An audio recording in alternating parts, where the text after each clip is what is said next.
on est aujourd'hui au Copain d'abord, en compagnie de Jean-Pierre, le patron de ce bistrot qu'on aime particulièrement. Et c'est donc à Jean-Pierre que l'on est venu demander ce qu'il pensait de l'interdiction de fumer dans les lieux de convivialité. Alors Jean-Pierre, à ton avis, cette interdiction, est-ce que c'est une bonne chose ou pas?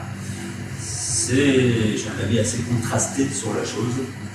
C'est-à-dire une bonne chose pour les non-fumeurs, évidemment, je veux dire, pour la vie à l'intérieur de l'établissement, pour les fumeurs aussi, parce qu'il est clair que depuis l'interdiction de fumer, on vit beaucoup mieux.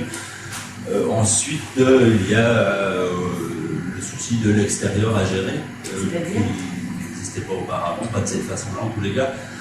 C'est-à-dire qu'il faut gérer en plus le bruit extérieur que peuvent occasionner les fumeurs en allant à l'extérieur parler, fumer, enfin. Et ensuite la propreté aussi, extérieure. C'est de ta responsabilité de la gestion du bruit et de la propreté? Ah, entièrement, oui, c'est d'ailleurs le premier courrier qu'on a reçu de la mairie cette année. Je veux dire, le 3 janvier, le premier courrier qui est arrivé, c'était pour nous dire qu'on était responsable de l'extérieur des locaux, je veux dire, des contours des établissements, et qu'on pouvait sanctionner si on n'était pas propre, s'il y avait des mégots qui traînaient. Alors qu'est-ce que tu as mis en place pour essayer de gérer ça?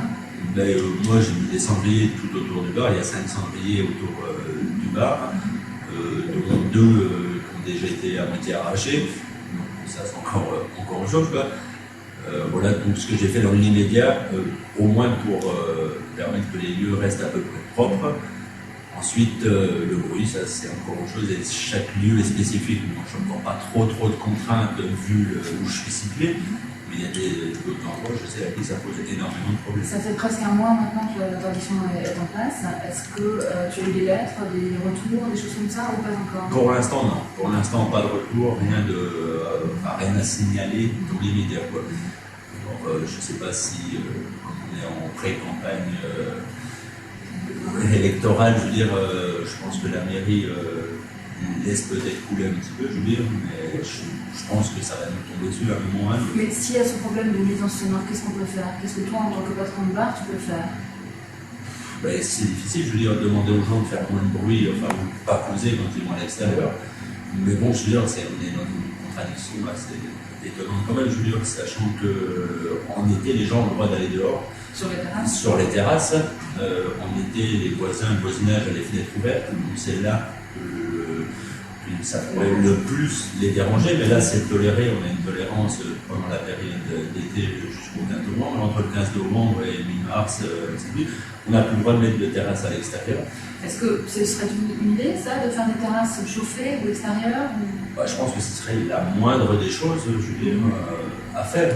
Chauffer, après, il faut voir de quelle façon les chauffer, mais que les gens puissent se poser à l'extérieur en hiver. Je ne vois pas où ça pose un problème, sachant que le voisinage a les fenêtres fermées en hiver, ainsi de suite, à moins que le bruit soit conducteur. Le froid soit conducteur de bruit, je veux dire, mais hormis ça, je ne vois pas d'intérêt, je veux dire, de ne pas le tolérer. Est-ce que les gens peuvent sortir avec leur consommation, leur verre? Normalement, non. Normalement, non, mais en été, on sert les gens en terrasse. Aussi, dans les mêmes verres. Donc en hiver, ils n'ont pas le droit de sortir avec leur verre, mais en été, ils ont le droit d'être servis en terrasse avec leur verre. Donc pour toi, la solution, ou en tout cas le moindre mal, serait d'autoriser des terrasses d'hiver, en fait? Je pense que c'est ce qu'il faudrait faire déjà dans un premier temps, de toute façon, parce qu'il n'y a aucun intérêt qu'il y en ait en été et pas en hiver. Est-ce que tu penses qu'il y aura un impact économique? Il y en aura probablement un. Après, je pense que chaque cas est spécifique, chaque établissement est spécifique. Donc on n'aura pas tous le même impact, mais il y aura un impact certain. Tous les pays européens. Tu l'as déjà ressenti? Personnellement, non, j'ai encore pas, il n'y a pas un site ou neuf, je veux dire, on en parlera dans 2-3 mois. Dans l'immédiat, on ne peut pas dire qu'il y a eu il n'y a pas de ressenti sur le chiffre d'affaires pour l'instant. Ça, c'est pas le cas actuellement. Donc ça peut être aussi, enfin. Et après, il y en a déjà qui, c'est le cas, ils ont déjà perdu 20-30%, suivant les endroits, les gens que je connais, des PMU, des choses comme ça, je veux dire, ou les gens qui travaillent le matin aussi, ça leur pose beaucoup de problèmes parce que le café, la cigarette et le journal du matin, je veux dire, et ça, je veux dire, voilà, donc ça se perd, donc il y en a qui perdent réellement du chiffre. C'est clair.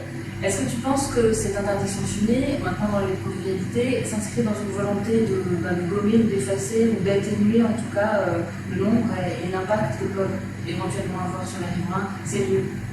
Ah oui, ça c'est flagrant, je veux dire, ça on le retrouve, c'est un phénomène national, je veux dire, et encore plus local, je veux dire, dans notre charmante ville de Mulhouse, où, je veux dire, on n'est pas, tous les établissements de nuit ne sont pas traités comme des commerçants, on est traités comme des délinquants, mais pas comme des commerçants, ça c'est clair.